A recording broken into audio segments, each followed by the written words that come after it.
Hello guys, welcome to our YouTube channel. हम लोग पढ़ रहे थे सॉफ्टवेयर इंजीनियरिंग, जिसमें हमने देखा था कि कैसे कौन कौन से स्टेप्स के थ्रू अपन को सॉफ्टवेयर क्रिएट करते हैं। रिक्वायरमेंट गैदरिंग से लेकर मेंटेनेंस तक हमने डिटेल में देख लिया।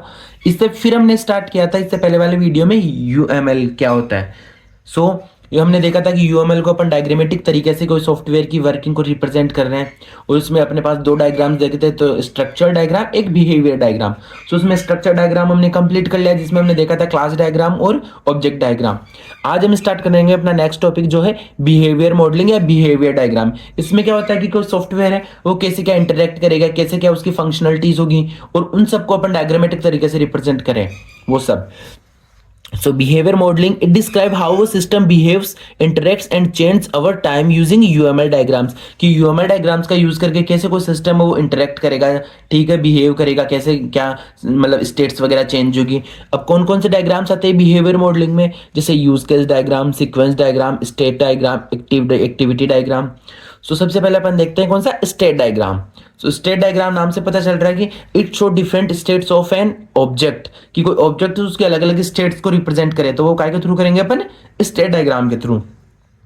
And how it change from one state to another due to events, और कैसे एक स्टेट से दूसरी स्टेट में अपन कोई भी इवेंट, जैसे कोई भी माउस क्लिक किया या कुछ भी इवेंट हो, उसकी वजह से वो चेंज हो रहा है, वो कैसे कैसे हो रहा है, वो सारा अपन काय के थ्रू रिप्रेजेंट करते हैं, स्टेट डायग्राम के थ्रू।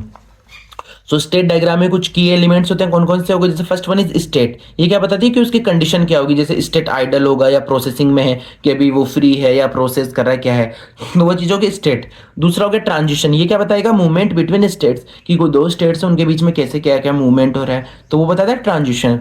फिर आता है इवेंट। इवेंट क्या बताता है, कॉज ऑफ चेंज, जैसे अपन क्लिक किया, पेमेंट किया, तो उसकी वजह से क्या चेंज हुआ, तो वो बताता है इवेंट। फिर एक होती है इनिशियल स्टेट, जो थी कि स्टार्टिंग में क्या स्टेट थी, और फिर होती है फाइनल स्टेट, जो एंडिंग में क्या स्टेट थी। तो इन सबको डायग्रामेटिक तरीके से रिप्रेजेंट करना, वो आके इसमें आता है स्टेट डायग्राम में।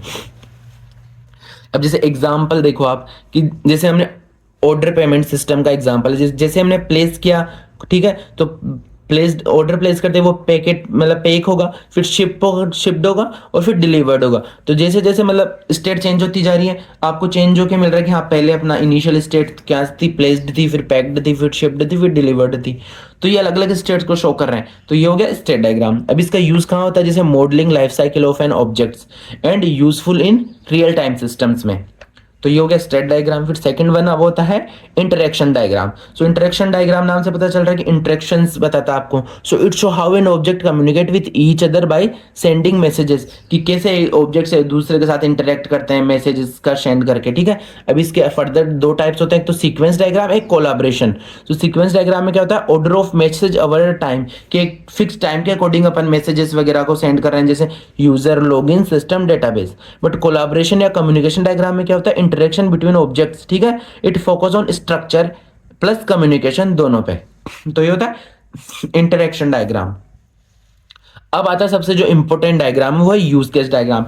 स्टेट डायग्राम और इंटरेक्शन डायग्राम तो नाम से पता चल रहा है, आप डेफिनेशन और इसके अलग अलग स्टेट्स वगैरह बता सकते हो, but use case diagram important exam point of view से। तो इसमें क्या होता है, it shows interaction between users and the system, कि कोई यूजर है जैसे हम है, और कोई सिस्टम है जैसे कोई सॉफ्टवेयर वगैरह है, तो हम एक दूसरे के साथ कैसे क्या इंटरेक्ट कर रहे हैं, कैसे मतलब बिहेव कर रहे हैं, कैसे क्या कोई ऑपरेशन परफॉर्म करवा रहे हैं, तो वो पर रिप्रेजेंट करते हैं यूज केस डायग्राम के थ्रू। सो इसके मेनली तीन एलिमेंट्स होते हैं, एक तो एक्टर्स। एक्टर्स क्या होते हैं, जैसे अपन यूजर हुए, ये काय के रिप्रेजेंट करते हैं, कोई स्टिक फिगर के थ्रू। फिर सेकंड चीज होती है यूज केस, जैसे उसका क्या फंक्शंस है, जिसको अपन ओवल शेप में रिप्रेजेंट करते हैं। और थर्ड वन इज सिस्टम की बाउंड्री, क्योंकि वो जो सिस्टम है वो कितनी क्या उसकी बाउंड्री कितने वो वर्क करेगा। तो ये हो गया example of use case diagram. जैसे कोई यूजर है, ठीक है, वो लॉग इन करेगा, व्यू प्रोफाइल करेगा, तो ये हो गया फंक्शंस, ये हो गया यूजर, और ये हो गया ओवरऑल सिस्टम। तो ये हो गया यूज केस डायग्राम। तो इंपॉर्टेंट डायग्राम्स कौन से अपने यूएमएल में, एक तो क्लास डायग्राम जो हमने ऑलरेडी कंप्लीट कर लिया, और एक होता है यूज केस डायग्राम। सो अब नेक्स्ट टॉपिक आज के वीडियो का वो है object oriented concepts and principles in UML.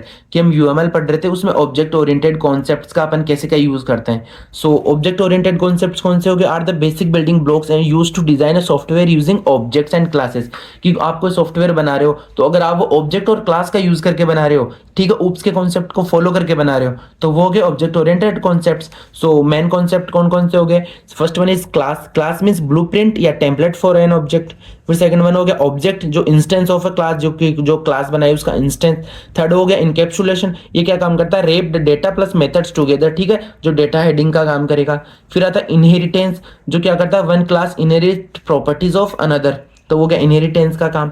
फिर हो गया polymorphism, same methods behave differently with different parameters, तो हो गया पॉलीमॉर्फिज्म। और लास्ट वन इज एब्स्ट्रैक्शन, ये क्या काम करता है, शो ओनली इंपॉर्टेंट डिटेल्स, और जो फालतू की चीजें हैं जो इंपॉर्टेंट है वही शो करेगा यूजर को, अदर चीजों को हाइड करके रखेगा। तो ये हो गया उप्स के कॉन्सेप्ट। बाकी मैंने इनका डिटेल में वीडियो ऑलरेडी बना रखा है, अगर आपको वो डिटेल में समझना है कि ये कैसे कैसे वर्क करते हैं तो आप वहां जाके देख सकते हो।